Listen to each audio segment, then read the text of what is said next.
Ada dua figura akhir zaman yang bergelar Al-Masih. Satu Dajjal, satu lagi adalah Nabi Isa AS. Dan itu adalah dalam hadis Nabi di antara tanda-tanda besar hari kiamat. Mana benda itu mesti akan berlaku. Tapi kita sebagai orang Islam jangan takut. Yang pertamanya, sebelum datang Dajjal, datang the last commander of Islam, iaitu Imamul Mahdi. Imam Mahdi ini the last commander of Islam. Dia akan pimpin seluruh umat Islam bersatu, dan juga dia akan menundukkan negara-negara kafir ketika itu. Mana kemenangan round pertama Islam dulu. Jadi the last commander of Islam, maksudnya akan memimpin umat Islam, iaitu Imam Mahdi. Jadi ketika Imam Mahdi dah menundukkan orang-orang kafir pun semua, ketika itu maka keluarlah Dajjal. Sallallahu ala Muhammad, sallallahu ala Muhammad, sallallahu ala Muhammad, sallallahu ala Salatullah, salamullah ala Taha Rasulillah, salatullah ala Yasin Habibillah, ala Yasin Habibillah, tawassalna bismillah wa bil hadi Rasulillah wa kulli mujahidin lillah bi ahlil badri ya Allah, bi ahlil badri ya Allah, ilahi salimil minal afati wan nikmah wa min hammin ya Allah, bi ahlil badri Allah, ilahi najina wakshif jami'a adhiyati wasrif makaidal ida wal tuf bi ahlil badri ya Allah, bi ahlil badri Allah, bangkitlah, bangkitlah tanaman sudah berbunga, menghijau berseri-seri, bagaikanlah raja sehari, bagaikanlah raja sehari, gembala anak gembala, panjatlah blimbing itu, meskipun licin tapi panjatlah untuk bersihkan pakaianmu, untuk bersih pakaianmu, pakaianmu yang ada tetas di tepi, jahitlah, perbaiki untuk menuju senja hari, untuk menuju senja hari. Selagi bulan mengambang terang, selagi waktu masih terluang, mari bersorak-sorak gembira, gema takbir, gema risalah. Bismillahirrahmanirrahim. Assalamualaikum warahmatullahi wabarakatuh. Innal hamdalillah nahmaduhu wa nasta'inuhu wa nastahdihi wa nastaghfiruh wa natubu ilaih. Wa na'udzu billahi min syururi anfusina wa min sayyiati a'malina. May yahdihillahu fala mudilla lahu wa may yudlilhu falan tajida lahu waliyyan mursyida. Asyhadu an la ilaha illallah wahdahu la syarika lah wa asyhadu anna Muhammadan abduhu wa rasuluh. Allahumma salli wa sallim ala sayyidina Muhammad wa ala alihi wa ashabihi ajma'in, amma ba'd.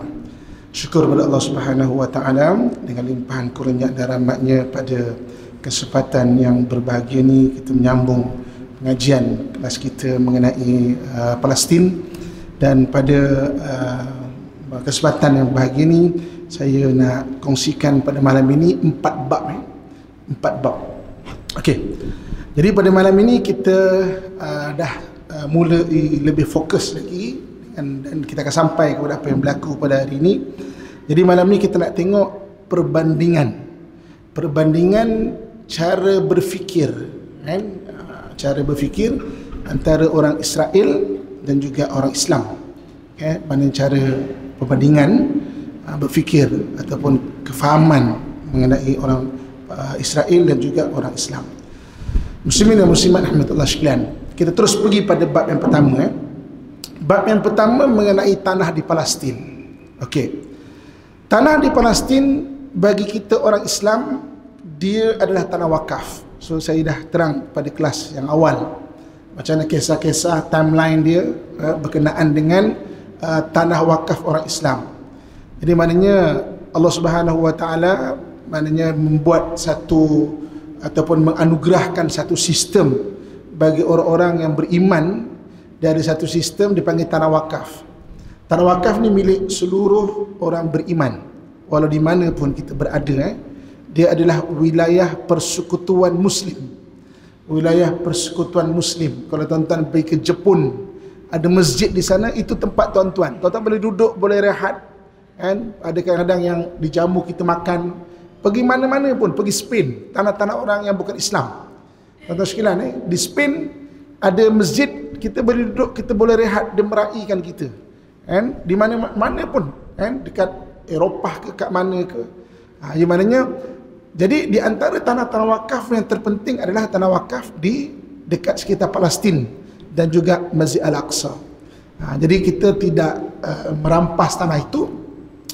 Jadi diturunkan daripada satu generasi ke satu generasi. Saya dah cerita pada kelas yang pertama, daripada zaman Nabi Ibrahim kepada Nabi Sulaiman, kepada zaman Nabi Isa, dan zaman Nabi Isa AS, dan kemudian diberikan kunci Baitul Maqdis wakaf tu kepada umat Islam, iaitu kepada Sayyidina Umar, dan bermulalah berpindah tanah wakaf itu daripada orang beriman syariat Nabi Isa kepada orang beriman syariat Nabi kita Muhammad sallallahu alaihi wasallam. Dan sebab itu kita terus jaga, kan? Sampai satu ketika peperangan salib berlaku pada 1089 Masihi, tombangnya Palestin, tombangnya Baitul Maqdis di tangan tentera salib daripada Eropah, 1089 Masihi. Okey, jadi ketika itu orang-orang Arab telah mula lemah semangat. Aduh, penatlah kita, kan. Ketika itu yang antara yang membangkitkan untuk melawan tentera salib bukan orang Arab. Ketika itu orang Kurdish. Orang Kurdish. Dalam dunia ni tuan-tuan sekalian, ada dua bangsa yang dihapuskan British negaranya, tak ada negara dah. Sebab dua bangsa ni kalau dia ada negara, dia kuat mempertahankan Islam. Satu bangsa Kashmir, dibelah negara dia, letak pada Pakistan dan letak pada India. Yang keduanya bangsa Kurdistan.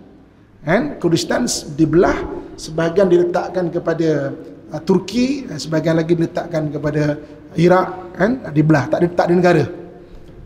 Jadi sebab dia kalau ada negara, dia kuat mempertahankan Islam. Jadi Kurdish adalah Salahuddin Al-Ayyubi.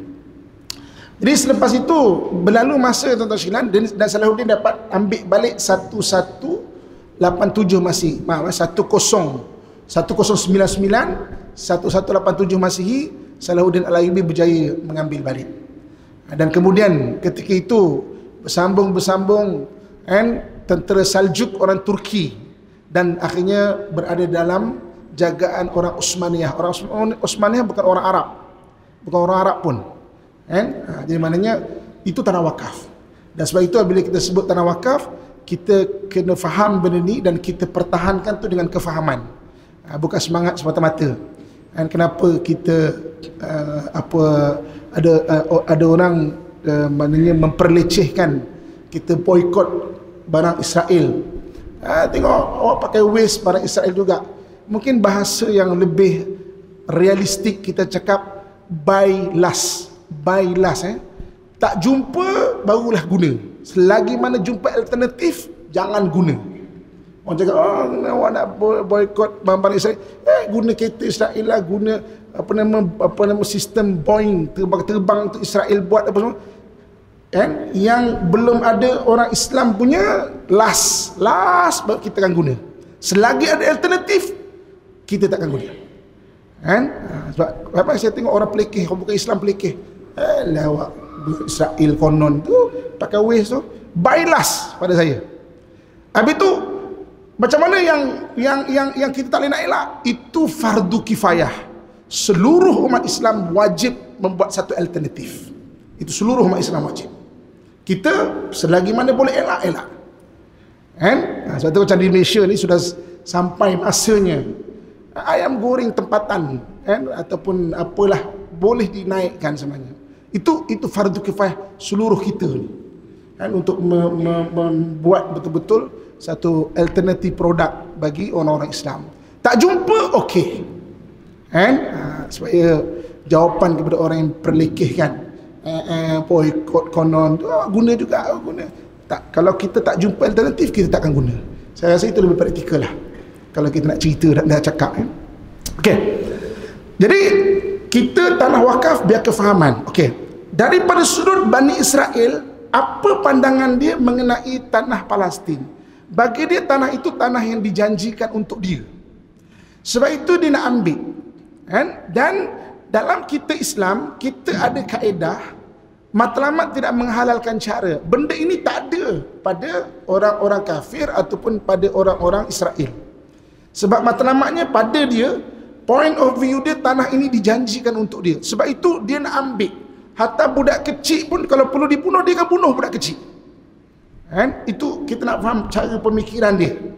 Sebab itu kita, kenapa budak kecil pun nak dibunuh? Pada dia ini tanah yang dijanjikan. Ini beza cara kita memandang. Kita orang Islam tidak akan mengambil hak orang lain. Tuan-tuan, apa yang berlaku di Palestin, ada tanah yang orang Arab jual pada orang Israel. Ada. Orang Arab jual pada orang Israel. Salah satunya satu tanah yang berada di Jabal Zaitun ataupun Mount of Olive. Dekat Mount of Olive tu ada satu tanah, orang Arab diberikan cek, open cek, kau nak tulis berapa je, tanah ni jual kat kami. Dan tanah tu dijual oleh orang Arab. Orang Islam tak pernah pun nak rampas tanah itu. Kalau nak, kita akan tebus balik, kita beli. Kita tak akan terampas tanah orang. Sebab kita tidak matlamat tidak menghalalkan cara. Hak orang adalah hak orang. Sebab itu ketika Sayyidina Umar radhiyallahu anhu datang ketika ke Baitul Maqdis, Sayyidina Umar buat satu perjanjian. Perjanjian tu masih lagi terdapat dekat dalam gereja dekat Jerusalem. Replika dia ada di Masjid Omar dekat Jerusalem. Dia panggil Al-Ahdul Umariyah, perjanjian Omar. Pendekkan perjanjian tu tulis maknanya orang Islam bayar zakat, orang bukan Islam bayar jizyah. Sama-sama bayar kan? Sama-sama bayar. Maka sama-sama hak dilindungi. Sebab orang kafir tidak bayar zakat, dia bayar jizyah. Kenapa orang kafir kena bayar jizyah? Sebab orang Islam bayar zakat. Sama-sama dilindungi. Sejengkal pun Sayyidina Umar tidak ambil tanah orang-orang yang berada di situ satu ketika dahulu. Ini beza cara pemikiran. Dia menghalalkan cara. Bagi dia betul, dia akan buat apa saja. Jadi maknanya bagi kita tu tanah wakaf, kita kena pertahan. Bagi dia tanah yang dijanjikan untuk dia, dia nak rampas nak apa, ikut suka-suka dia. Jadi muslimin dan muslimat rahmatullah sekalian. Itu bab yang pertama mengenai tanah Palestin. Okey. Bab yang kedua yang kita nak faham adalah bagi kita orang Islam, okey, memang akan berlaku zaman dan akan ada nanti Nabi SAW sebut zaman kebangkitan. Zaman kebangkitan Islam. Dan zaman kebangkitan Islam itu, antara yang menyemarakkan kebangkitan itu adalah orang-orang daripada timur. Orang-orang daripada timur. Nanti akan ada satu yang disebut sebagai panji-panji hitam daripada timur. Oleh kerana hadis ini disebut daripada Madinah, timur Madinah mana? Wallahu a'lam. Mungkin India, mungkin Pakistan, mungkin Nusantara kita ini, mungkin China, mungkin Jepun, wallahu a'lam. Sebab itu para sahabat selepas kewafatan Nabi SAW, mengislamkan anak-anak Timur, termasuk kita, tuan-tuan sekalian. Dia mengislamkan. Dalam waktu zaman para sahabat tu ada 2 kerajaan besar dan ada 2 laluan besar dunia. 2 kerajaan besar adalah Rom dan juga Parsi. 2 laluan besar dunia adalah Spice Route dan Silk Route. Silk Route laluan sutra, Spice Route laluan rempah. Silk Route ni daripada Xi'an. Xi'an ni ibu kota China sebelum Beijing dulu. Lalui Afghanistan, Bukhara, Samarkand, Khiva, pecah pada 2, Rom dan juga Parsi. Spice Route daripada Guangzhou melalui Semenanjung tanah Melayu kita ni, tuan-tuan sekalian, melalui Semenanjung tanah Melayu, Selat Melaka ni, pergi ke Goa India, pecah 2, Rom dan juga Parsi. Laluan rempah tidak kalah pentingnya dengan laluan sutra. Kalau sutra tu lebih pada kemewahan, rempah ni diperlukan untuk makanan dan untuk ubat-ubatan. Untuk ubat-ubatan. Tuan-tuan sekalian, nak perang ni dia kena plan, well plan. Kena betul-betul ada perancangan dia. Ni kita cerita perang dulu, ada perancangan dia, tuan-tuan sekalian. Saya dengan izin Allah Subhanahu Wa Taala terlibat dengan sukan kuda. Baru ni pertandingan 100 km dekat Terengganu. Pinggang ni macam hilang dah lepas 100 km. Pukul 5 petang bermula, 5 pagi baru habis, dekat pukul 5 pagi. Berhenti sembahyang. Sekejap. Tuan-tuan sekalian, untuk naik kuda sejauh 100 km, kita kena planning kesihatan dan fit kita. Yang kedua, kuda kena training. Kuda tak boleh main ambil, lanyak tak boleh. Semput dia juga macam orang, tuan-tuan sekalian. Yang ketiga, ketika hari kejadian, kena planning. Makan pukul 12 tengah hari, makan sikit. Sebab nak pukul 5 nak start kan. Pukul 3 kena makan sikit. Minum tak boleh banyak. Penat macam mana pun naik kuda, minum tak boleh banyak. Kalau tidak, berkocak perut ni. Kocok, nak muntah, tuan-tuan. Kita kan kalau makan kan akan burn jadi energi di pukul 5 jam. Kalau pukul 3 saya makan, 3, 4, 5, 6, 7, 8. Pukul 8, pukul 9 dah flat. Dah memang tak ada tenaga. Nak makan tak boleh makan kari, kena makan sikit-sikit. Kena makan tak berkuah. Nak plan. Perang sama juga. Dia bukan main perang macam kita perang muntah lah kalau makan banyak ke, makan sedikit tak ada tenaga. Perang kita tak tahu pukul berapa habis. Mungkin 2 jam, 3 jam, 5 jam, 6 jam, 8 jam, 3 hari, 5 hari, 10 hari. Perang. Kena plan. Antaranya rempah sangat penting. Sebab rempah ni benda-benda yang akan bagi tenaga, benda-benda yang akan bagi kita fit. Jadi laluan rempah, laluan yang sangat penting, tuan-tuan sekalian. Daripada Guangzhou melalui Selat Melaka, kalau dulu orang dulu tak nak Selat Melaka, dia akan lalu Segenting Kera. Segenting Kera sekarang dekat lebih kurang Patani atas tu. Lebih kurang dia punya apa nama, nipis tu dalam 40 km. Dia akan daripada China parking kapal, angkut naik gajah, seberang sini naik kapal lain. Kalau tak ada, nak naik kapal sama, kena lalu bawah, naik balik. Jadi ada 2 laluan besar dunia. Dua-dua diislamkan oleh para sahabat. Silk Route dipimpin oleh Sayyidina Qis dan Sayyidina Qas. Makamnya berada di Uyghur, China. Laluan rempah Spice Route dipimpin oleh Abdullah bin Abi Waqqas. Makamnya berada di Guangzhou, China. Di Guangzhou, di depan makam tu tertulis kata-katanya, kami datang ke negara China untuk mengislamkan China dan tanah timur. Kami tidak akan pulang lagi ke negara Arab. Satu antara 2 pasti akan berlaku. Sama ada kami syahid di bumi China atau Islam tersebar di bumi China. Terbukti Islam tersebar sampai kita-kita ni, tuan-tuan sekalian. Jadi kebangkitan akhir zaman antara yang menyemarakkan adalah bangsa-bangsa timur. Sebab itu orang, kan saya dah cerita, orang Yahudi ni oleh kerana banyaknya nabi diturunkan daripada bangsa dia, jadi nature percaya benda gaib dia memang ada kat dia. Sampai tak ada panduan, sampai ada khurafat. Dia memang terlalu khurafat, benda gaib. Badan dia penuh tangkal. Saya dah cerita kenapa dia kena baling batu, dia boleh tembak walaupun budak-budak. Sebab bagi dia kena batu tu suih 40 hari. Dia kena pergi dekat dia punya apa nama, dekat dinding tu, wailing wall tu, dia kena macam buat amalan lah untuk hilangkan suri tu pada dia tu, kan?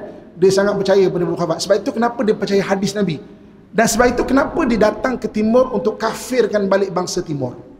Tuan-tuan, benda ni bukan dongeng. Anak kita tingkatan 3 belajar kenapa Portugis datang ke Melaka. 3G, gold, glory, gospel, untuk mengkafirkan bangsa timur balik. Sebab Nabi sebut akhir zaman kebangkitan Islam antaranya daripada anak-anak sebelah timur, dan kita sebahagian daripada anak-anak timur. Tuan-tuan kena ingat benda tu, kita sebahagian daripada anak-anak timur. Sampai masa benda tu akan datang untuk kita menjaga betul-betul agama ni, kan? Benda tu akan datang. Muslimin dan muslimat rahmatullahi sekalian. Okey, bagi orang Yahudi pula, kan, kita kebangkitan daripada timur. Bagi orang Yahudi, kedatangan daripada timur. Kedatangan siapa? Kedatangan Dajjal. Dia semua yakin Dajjal tu daripada timur. Ini selaras dengan hadis Nabi SAW, iaitu ketika ada satu grup sahabat. Grup sahabat ni, kan, dia ni nelayan. Orang Arab ni dia antara yang mahir juga belayar. Nama dia adalah Sayyidina Tamim Ad-Dari. Sayyidina Tamim Ad-Dari, dia bermula pelayarannya di Yambuk. Tuan-tuan, Yambuk ni dekat Madinah. Kalau tuan-tuan tengok peta Madinah, tengok peta macam gini, ke kiri itu ada satu tempat bernama Yambuk. Jadi dia ni belayar 30 orang. Maknanya kru dia tu besar, kapal tu besar. Maknanya kapal tu besar. Jadi maknanya dia tetis. Maknanya dalam versi bahasa Inggeris dia tetis. Maknanya 30 orang. Dia belayar, heading dia ke timur. Ketika dia heading ke timur, dia lost dia punya heading. Dia hilang, bearing hilang, dia punya heading tu hilang. Dan dia bekalan air pun dah habis, jumpa pulau, pergi ke pulau tu, tengok-tengok ada satu binatang yang dia tak kenal, tak pernah tengok. Nama binatang tu dalam hadis yang disebut Jassasah, binatang berbulu yang tak kenal mana kepala, mana ekor. Tiba-tiba binatang ni bangun, boleh bercakap dengan bahasa yang boleh difahami. Kan? Dia kata, kau daripada mana? Daripada tanah semenanjung Arab. Mari jumpa satu orang. Dibawa pergi ke satu pulau. Mana dekat pulau tu ada satu, di gua masuk, ada satu orang badan besar tinggi. Orang tu memperkenalkan dirinya Dajjal.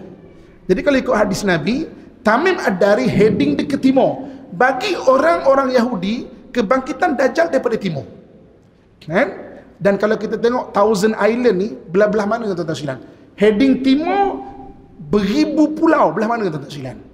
Saya tak nak obses kata bahagian Nusantara, kan? Terutamanya dekat Kelang, saya tak nak obses macam tu. Maksudnya pulau-pulau ni belah-belah Nusantara kita. Saya kata sebut Nusantara ada 2 tanah, tanah Jawa dengan tanah Melayu, Malay Archipelago dengan Jawa Archipelago. Kan masalah kan tulis kan, maknanya, dan dia yakin kedatangan kita, kebangkitan daripada timur, dia kedatangan daripada timur. Jadi apabila Dajjal datang daripada timur, kemudian Dajjal ni dia akan bergabung dengan orang Yahudi daripada Isfahan. Dalam hadis yang disebut, mana 70,000 orang Yahudi daripada Isfahan. Saya baru balik daripada Parsi, daripada Isfahan beberapa bulan lepas. Saya pergi tengok sinagog. Sinagog ni istilah untuk masjid ataupun surau dia.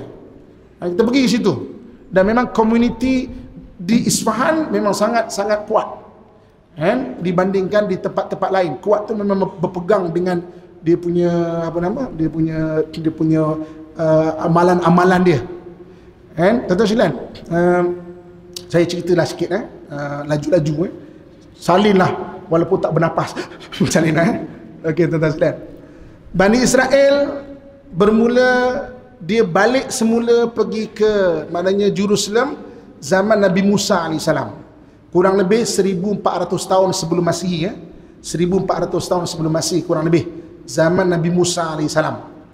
Berlalu masa, ketika itu Jerusalem nak kena serang dengan satu orang raja. Nama raja tu adalah Jalut, ataupun versi bahasa Inggeris Goliath. Jalut atau Goliath, lebih kurang 1000 tahun sebelum Masihi. Jadi maknanya Bani Israel pun doa, nabi-nabi Bani Israel doa, minta Allah datangkan satu orang yang boleh mimpin. Maka Allah tunjukkan Bani Israel, namanya Talut. Kan? Jadi maknanya satu orang petani, bukan Bani Israel, satu orang petani namanya Talut. Maka Talut ni pun berperang dengan Jalut. Maka dalam peperangan tu, yang side by side, yang betul-betul sama dengan Talut ni adalah satu orang budak kecil belasan tahun. Nama budak ni Daud. Sebab tu kalau versi bahasa Inggeris, kisah ini dipanggil David and Goliath. Sebab waktu dah berhadapan dengan Jalut, Talut dah tak larat dah. Dulu raja perang ni, dia perang sungguh, tak senang. Memang betul-betul perang, bukan duduk kat belakang. Dia bila dah berhadapan tu, dia dah penat dah. Dia kata, Daud, sekarang ni aku harap engkau je. Pendekkan cerita, Daud berjaya bunuh Jalut. Maka ketika itu, maka Talut jadi raja. Talut mengahwinkan anak perempuannya dengan Daud, Nabi Daud. Dan ketika Talut meninggal, Nabi Daud jadi raja. Bermulalah raja Bani Israel. Bani Israel dulu tak ada raja, bukan raja tau. Zaman Nabi Daud, raja pertama. Kemudian lahir anak Nabi Sulaiman. Nabi Sulaiman pun Bani Israel lah. Okay. Kemudian pendekkan cerita, selepas zaman Nabi Sulaiman, anak-anak mereka semua raja. Sampailah satu orang raja daripada Iraq, namanya Nabucodonosor. Saya pernah cerita kat tuan-tuan sekalian, tuan-tuan salin janji bunyi je, nanti baru carilah. Nabucodonosor ni satu orang raja. Dia ada beberapa mimpi. Dia dapat tahu di antara Bani Israel boleh tafsir mimpi. Nabi yang boleh tafsir mimpi ni, nama Nabi itu Nabi Daniel. Jadi ada dua sejarah. Satu Nabi Yusuf, sebelum tu lagi. Yang kedua Nabi Daniel. Maka dia jemput Nabi Daniel datang ke Babylon. Nabi Daniel tak nak. Dia serangnya Jerusalem, hancurkan Jerusalem. Kemudian bawa semua Bani Israel, termasuk Nabi Daniel dan Nabi Zulkifli. Nabi Zulkifli antara 20 Nabi yang disebut dalam Quran. Nabi Daniel tak disebut. Nabi-Nabi kan 124,000. Nabi Zulkifli disebut. Maka duduklah menjadi hamba beberapa tahun dekat Babylon. Itu yang diorang asal petang-petang diorang nyanyi. Kau pernah dengar tak nyanyi On the River of Babylon? Itu lagu dia orang tu waktu dia orang kena tawan menjadi hamba di Babylon. Okey. Kemudian ada satu orang raja daripada Parsi. Nama raja ni Cyrus the Great. Cyrus the Great serang Babylon, kalahkan Nabucodonosor, bebaskan Bani Israel dan bantu Bani Israel bangunkan Jerusalem. Bantu Cyrus the Great. Because sebahagian ulama sirah mereka berpendapat Cyrus the Great inilah Zulkarnain yang disebut dalam Quran. Cyrus the Great ni, tahunnya 586 sebelum Masihi. 586 sebelum Masihi, maknanya dia bebaskan Bani Israel. Sebahagian kecil Bani Israel kata, okeylah Cyrus, kami ikut kamu balik ke Parsi ikut kamu sebab terima kasih sangatlah, kami dah berkhidmat dengan kamu di Parsi. Sebagainya duduk di Parsi. Maka ketika Cyrus pun dah tak ada, kekallah Bani Israel yang berada di Parsi ini, duduk di Parsi sampai sekarang. Tempat yang mereka duduk itulah namanya Isfahan. Nampak tak? Sebab itu Nabi SAW sebut Yahudi daripada Isfahan ini yang akan menjadi pengikut kepada Dajjal nanti. Sebab Yahudi tempat lain, Jerusalem ke mana dah kena halau lah, kena bunuh lah, kenapa? Yang kekal preserve dia punya ajaran adalah yang Yahudi daripada Isfahan. Sebab Isfahan atau di Parsi tak kena halau, tak kena apa situ. Yang daripada Jerusalem dah kena dengan Rom lah, dengan apalah, dah kena halau dan sebagainya lah. Hanya dekat Yahudi di Isfahan saja. Okey, jadi kita kebangkitan daripada timur, dia kedatangan daripada timur. Sekarang ni Netanyahu terang-terangan sebut kita telah membuat persediaan untuk membina tempel ketiga dan akan datang Masayah. Masayah itu Dajjal lah. Dia pun menunggu kedatangan Masayah dia. Dia dah terang sebut lah. Terang yang orang sebut dah. Ni. Muslimin dan muslimat rahmatullahi sekalian. Okey, habis bab yang kedua. Di antara kedatangan dan kebangkitan daripada timur. Okey. Bab yang ketiga. Bab yang ketiga, saya nak cerita mengenai dua orang Al-Masih. Apa maksud Al-Masih? Masih ni daripada masaha. Masaha dalam bahasa Arab ni maksudnya menyapu. Famsahu, maknanya sapulah. Mana biru usikum, mana rambut kamu ni. Ambil uduk tu kan. Maksudnya masaha.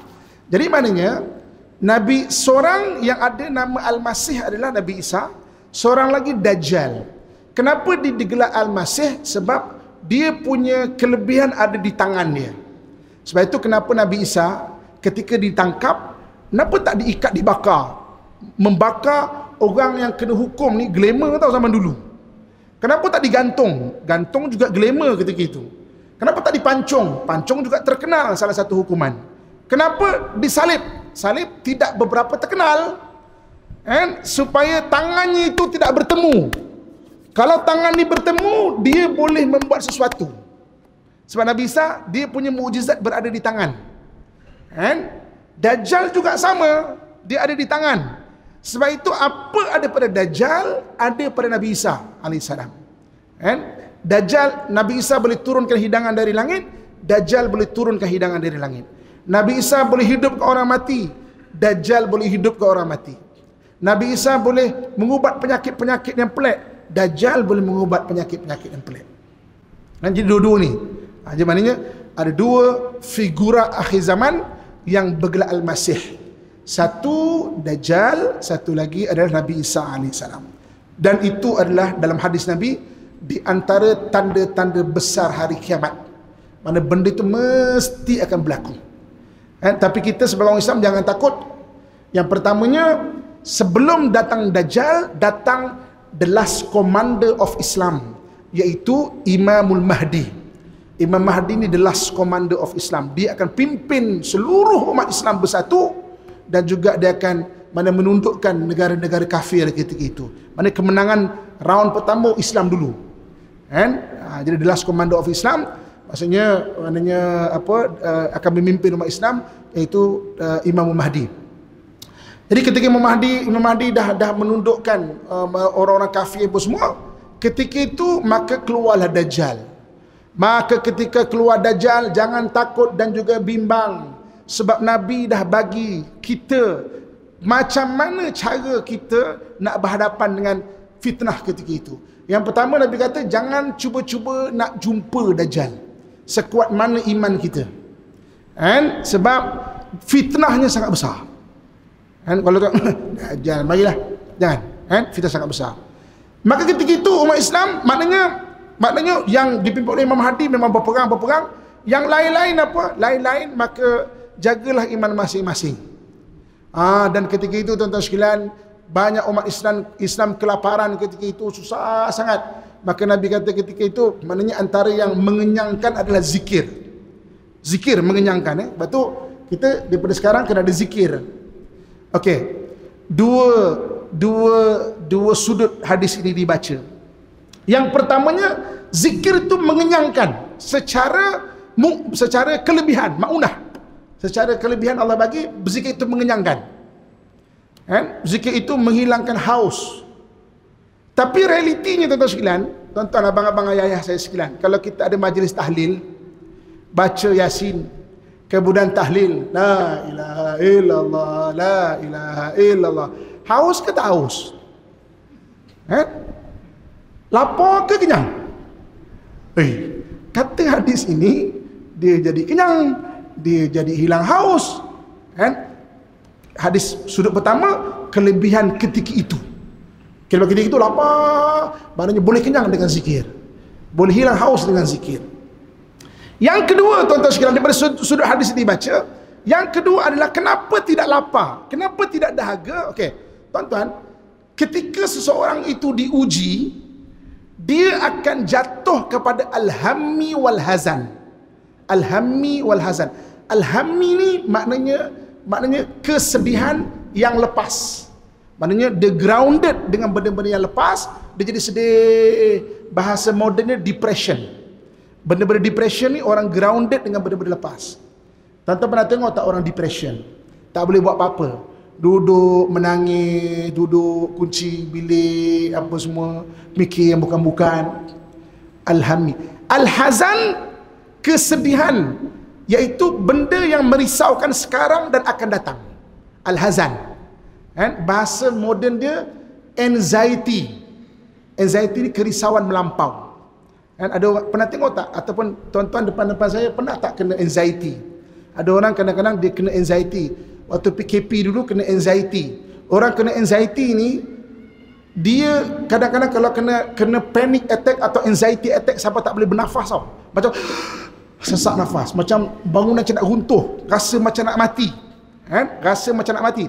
Depression rasa nak bunuh diri. Anxiety rasa nak mati. Aku tak nak mati tapi rasa macam tu. Depression dulu macam aku tak berguna lah, baik aku mati. Itu depression. Anxiety ni rasa macam nak mati, macam sesak nafas macam tu. Dan orang yang anxiety sama juga. Duduk rumah termenung, tak boleh buat apa-apa, risau, tak terurus. Ketika Dajjal datang, benda ini akan berlaku. Orang risau sangat, orang rungsing sangat. Ketika itu Nabi suruh berzikir.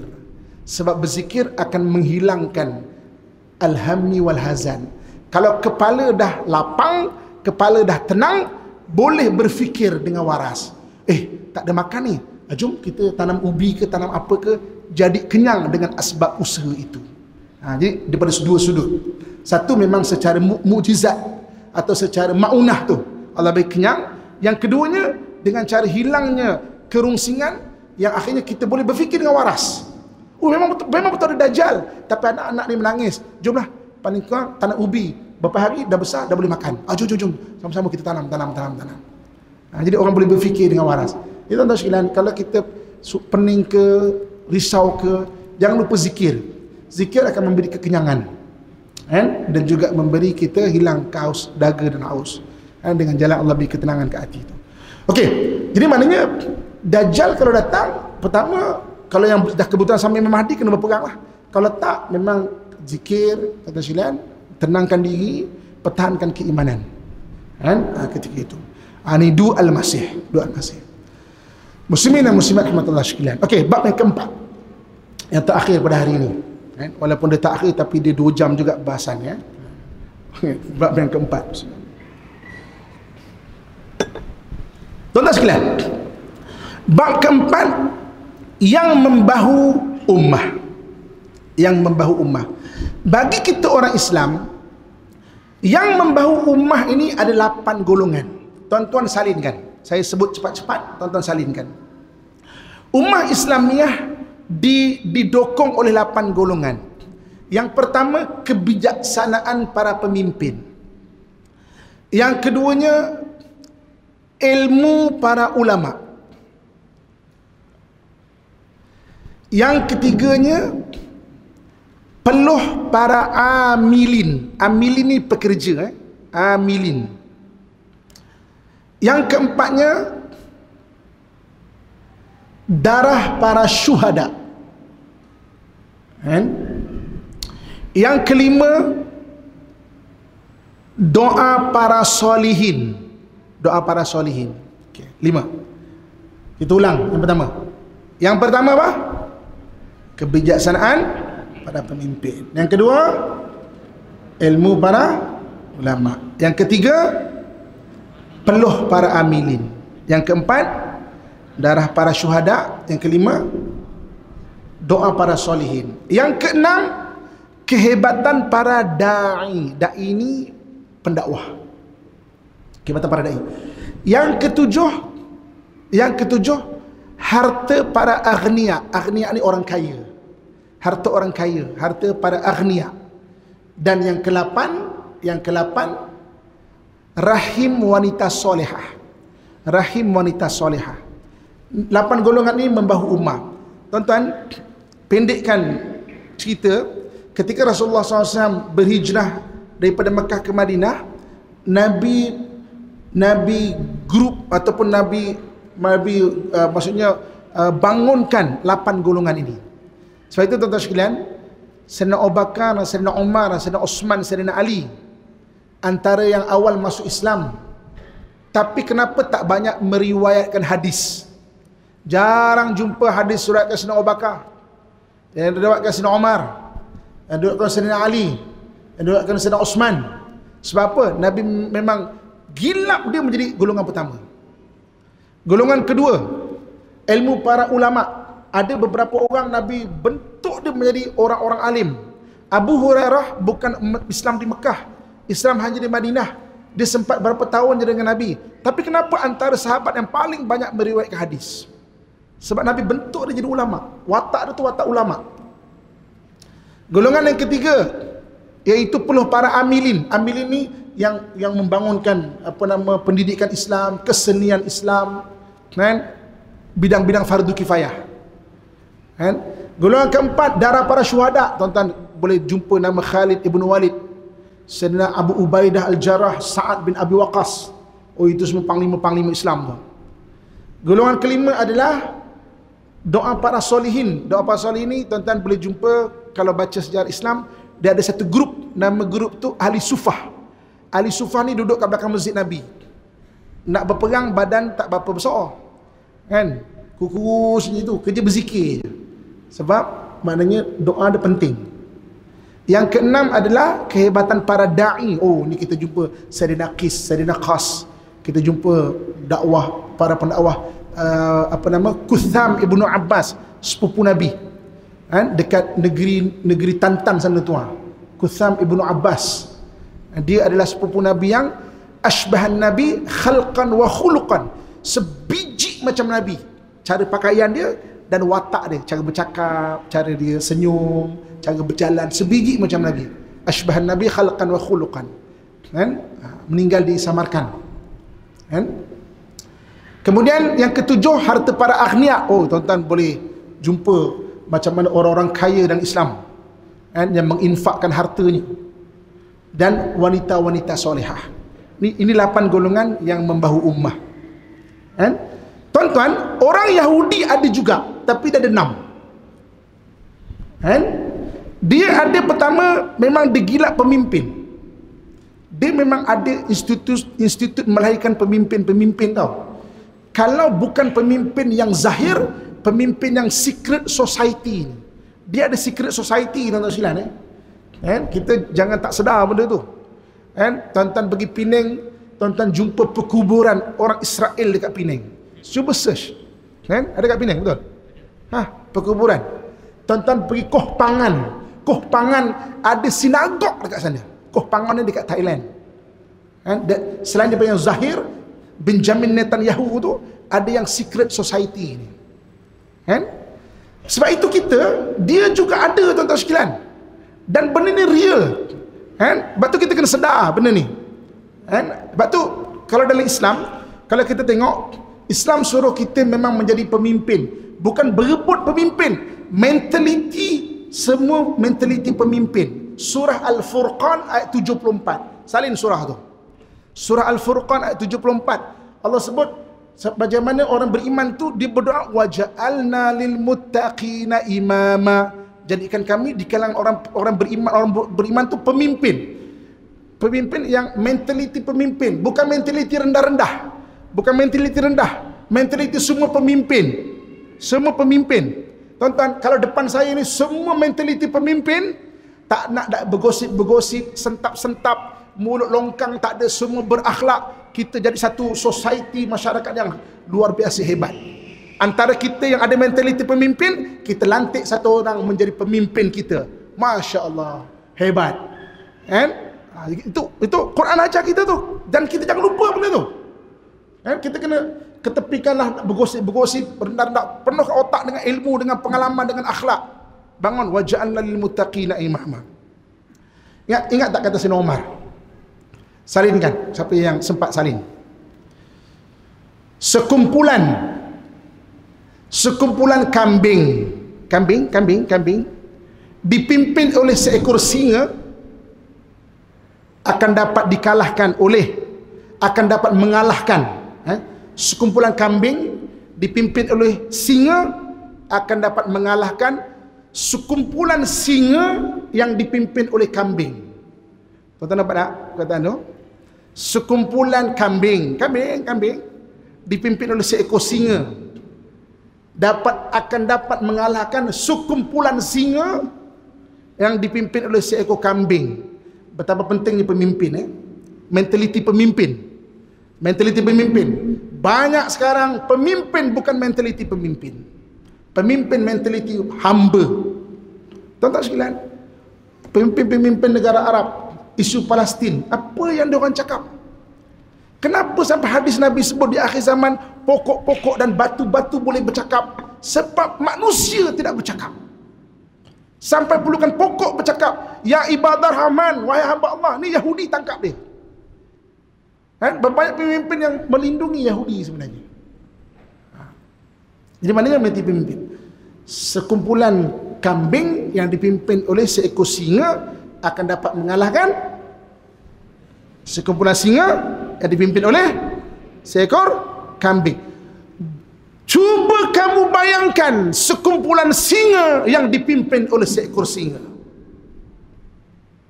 Sekumpulan singa yang dipimpin oleh seekor singa. Itulah waja'alna lil muttaqina imama. Jadikan kami pemimpin, mentaliti pemimpin dan sekalian.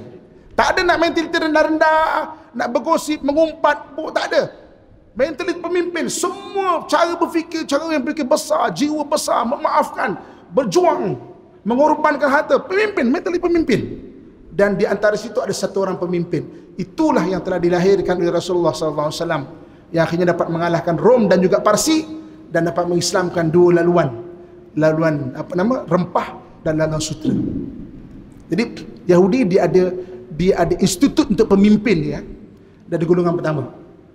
Golongan kedua kita orang Islam adalah apa? Ilmu para ulama. Dia juga ada sekolah-sekolah dia. Dipanggil rabai dia. Sekolah-sekolah kat Jerusalem tu sekolah rabai dia. Rabai ni istilah imam untuk orang Yahudi.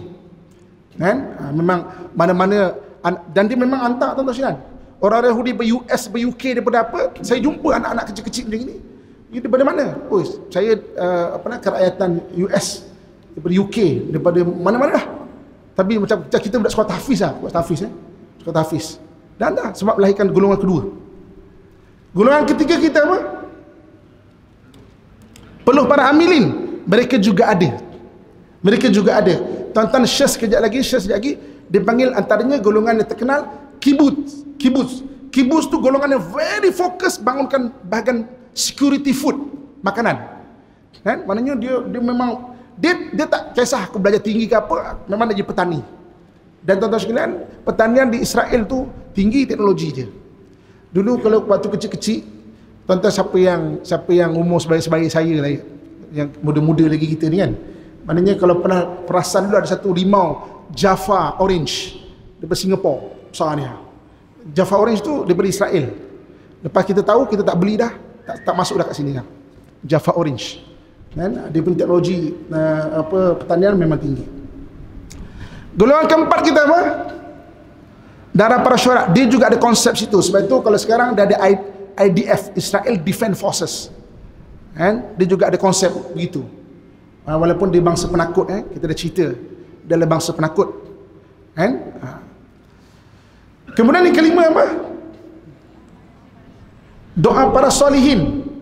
Yang kelima doa para solihin. Doa para solihin dia orang pun ada juga. Maksudnya dia punya wali-wali juga lah. Sentos dia lah. Sentos tu sen lah kan. Dia juga ada wali-wali dia. Jadi wali-wali ni yang dealing dengan benda-benda kerohanian. Tuan-tuan, dia orang percaya sihir-sihir tau. Saya pernah cakap dulu Era Sharon kan koma 5 tahun. Saya pernah cakap dia, kau punya perubatan tinggi, kau tahu dia dah brain death, dia dah otak dia dah mati. Apa sahaja kau nak jaga? Tak. Dia kena sihir orang Islam. So kita ni semua tengah ubat kan. Lepas 5 tahun dia isytiharkan mati, saya kata, macam? Oh, sihir orang Islam kuat lah, kita tak boleh lawan lah sihir orang Islam. Jadi maknanya golongan solihin dia macam golongan yang dealing kerohanian lah, benda sihir ni. Golongan keenam kita apa? Kehebatan para da'i. Ini dia tak ada. Sebab da'i hanya ciri umat Muhammad sallallahu alaihi wasallam. Quran sebut benda tu. Quran kata apa? Kuntum khaira ummatin ukhrijat linnas ta'muruna bil ma'ruf wa tanhauna 'anil munkar wa tu'minuna billah. Kamu sebaik-baik umat. Apa beza kita dengan umat Nabi Isa, Nabi Musa, Nabi Ibrahim, Nabi Dawud, Nabi Sulaiman? Kita adalah ta'muruna bil ma'ruf wa tanhauna 'anil munkar wa tu'minuna billah. Ini jangan tinggal. Paling kurang pada anak cucu kita. Jangan tak berani nak menegur isteri abang-abang. Jangan tak berani nak menegur anak-anak. Tapi ustaz sepatah, saya kata 10 patah dia jawab ustaz. Tak apa. Kita menegur bukan nak mengubah dia. Kita menegur kerana Allah suruh menegur orang yang salah. Kena betulkan niat. Niat tak betul. Kita nak tegur tu sebab nak ubah dia. Memang kita tak mampu ubah orang. Sebab tu akhirnya kita tak menegur. Allah tak bantu kita. Kan? Itu kan ada pantun kan? Apa guna pergi ke bendang jika tidak menanam padi? Apa guna keris di pinggang kalau tuan takutkan bini? Kan? Ada pantun. Jawab pula. Bukan tak mahu menanam padi sambil menanam makan lokan. Bukan kami takut kepada bini, tapi bini itu rupanya menakutkan. Jawab pula. Jadi nak cerita sini, amar makruf ciri umat Muhammad, tak daripada umat lain. Sebab tu jangan tinggalkan ciri umat Muhammad ini. Golongan ketujuh apa? Harta para aghnia. Ni dia ada. Dia ada ni. Dia punya rangkaian bisnes satu dunia, tuan-tuan sekalian. Kita jangan menyumbang kepada apa-apa ekonomi dia. Buy last. Boykot mungkin orang pelekeh, orang main-mainkan orang bukan Islam, kawan-kawan kita bukan Islam, mungkin melekeh-lekehkan. Oh Islam boykot, kau sekejap je. Buy last. Selagi mana aku jumpa orang Islamnya, aku tak beli barang dia. Kan? Buy last. Kan? Dan yang terakhir, apa dia? Rahim wanita soleh. Ini dia tak ada. Orang dia memang benda-benda pergaulan bebas berzina ni sangat besar. Sebab itu orang Yahudi satu-satu bangsa di dunia keturunan daripada emak, bukan daripada bapa. Keturunan daripada emak. Tuan-tuan, kalau tuan-tuan orang Jawa daripada Bangi kahwin dengan orang Israel daripada Jerusalem, anak tu bukan anak Jawa, anak tu anak Israel Jerusalem. Kan? Keturunan daripada mak. Sebab apa daripada mak? Sebab dia banyak tak tahu bapa siapa.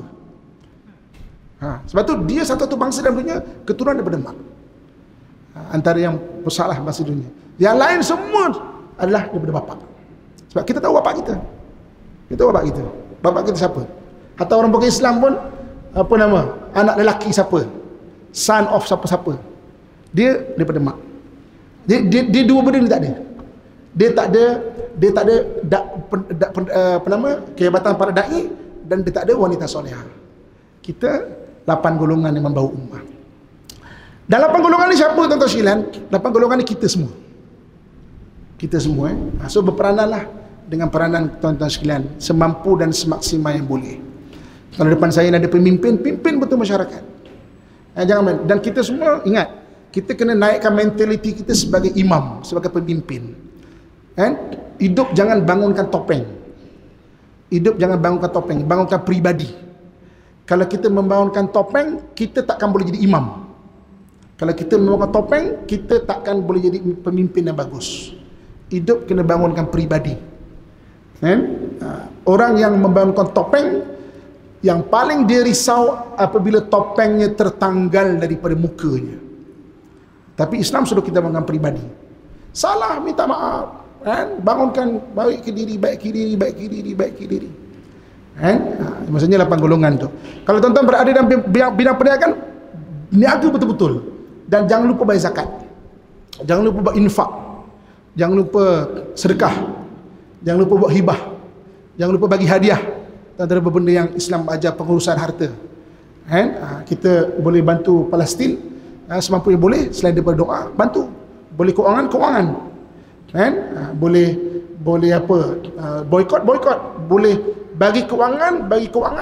Boleh jangan bagi orang musuh tu ada kewangan, jangan bagi. Benda yang bypass ni ada zaman Nabi, tuan-tuan sekalian. Ketika Nabi beli telaga, orang Islam selagi mana ada telaga Muslim takkan pergi kepada telaga Yahudi.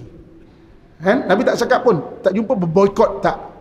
Tapi selagi mana tak penuh sini, belas belilah kat sana, tak apa. Tapi selagi mana telaga ini ada, guna telaga ini. Akhirnya maknanya menggulung tikarkan ekonomi Yahudi. Benda tu. Kan? Ini benda yang kita kena buat.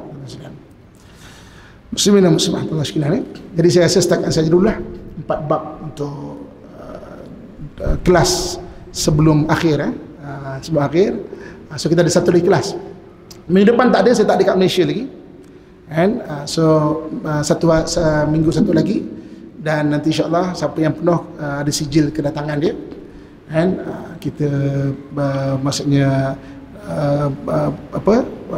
betul-betul belajar pasal Palestin ni. Mudah-mudahan menjadi dipanggil Guardian of Al-Aqsa. Nanti dekat sijil kita tu kita bagi cok Guardian of Al-Aqsa, penjaga Al-Aqsa. And penjaga Al-Aqsa, benda tu bukan saya suka-suka nak bagi. Imam Al-Aqsa dia lancarkan program tu pada 2016 bisa 16 dekat Malaysia sini.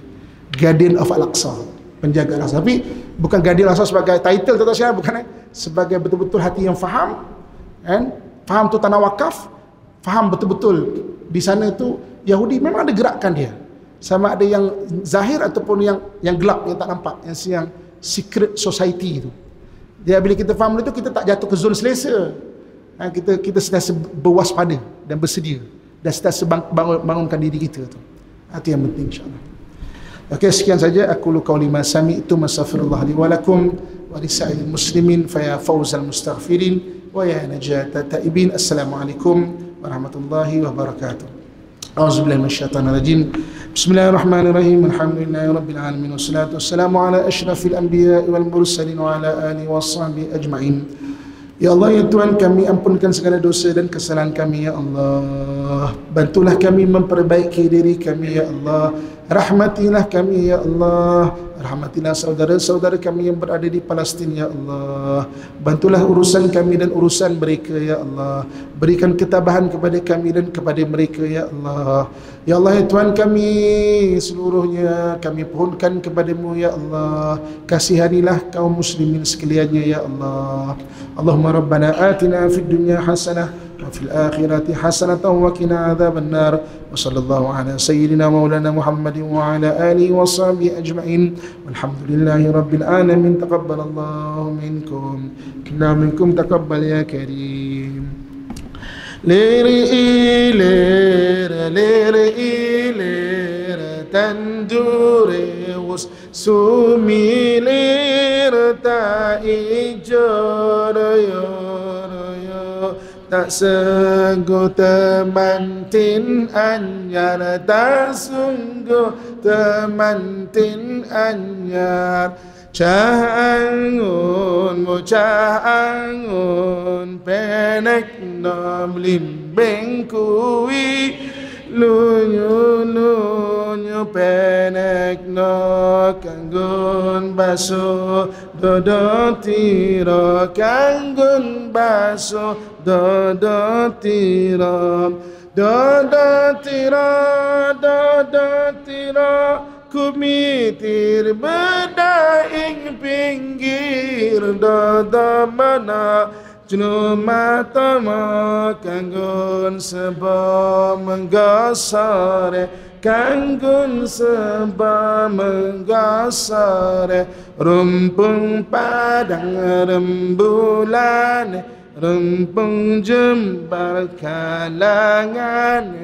Yuk surah iyo, gemar takbir, gemar risalah. Salatullah, salamullah ala taha rasulillah. Salatullah